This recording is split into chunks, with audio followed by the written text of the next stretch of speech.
Waislamu wametoka kwenda jihadi, wamekutana na jeshi la makafiri na washafika katika uwanja wa mapambano. Imefikia hatua sasa ya kupigana. Waislamu wanapigana liilai kalimatillah, kwa lengo la kutangaza na kuliinua jina la Allah tabaraka wa taala na neno lake Allah tabaraka wa taala. Ukiona kwamba hapa sasa tutamalizika Waislamu, kwa hiyo hapa mimi bora niondoke, ukatafuta njia ukakimbia, wakati mshafika sehemu hii ya vita, mshakuwa makundi mawili, haifai kukimbia, ni haramu. Ukikimbia umefanya dhambi kubwa, ukikimbia umefanya dhambi kubwa, minal muhlikati, katika madhambi yenye kuangamiza.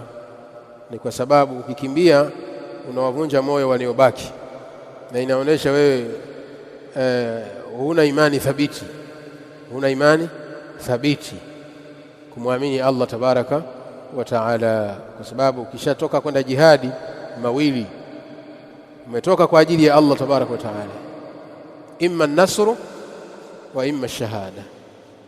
Imma tupate nusra, tuwapige maadui tuwashinde, tupate nusra, au shahada, ukapigane, wakikuwahi muda wako umeishia hapo, na ukifia vitani umekufa hali ya kuwa ni shahidi, umekufa hali ya kuwa ni shahidi. Na ni kheri iliyoje Muislamu kufia vitani, ni faraja kubwa sana, lakini nafsi zetu hazijui. Na hivi sasa watu tunapenda sana kuishi kuliko kufa, wabil khususi kusema kwamba kufia vitani.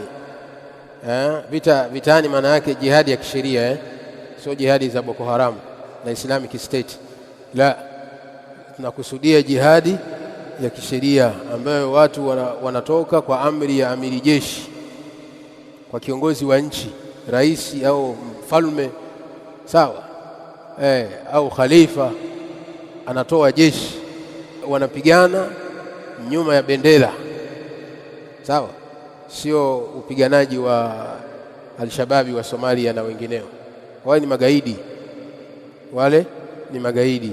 Kwa tunapoongelea jihadi, tunaongelea jihadi ya kisheria. Watu tuelewane kwanza hapa, ndio ambayo imeruhusiwa kisheria, na haifai kukimbia. Ukikimbia umefanya dhambi, ukikimbia umefanya dhambi.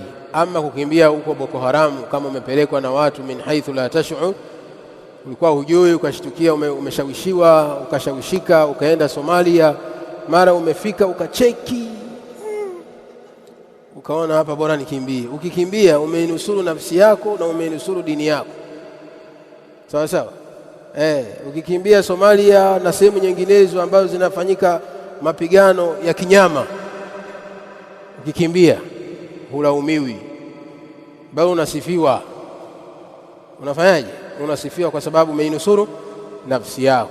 Lau kama ungefia kule, ungekufa hali ya kuwa umeangamiza nafsi yako. Na Allah tabaraka wa taala amekataza, wala tulqu biaidikum ila tahluka, msiziangamize nafsi zenu. Tayeb.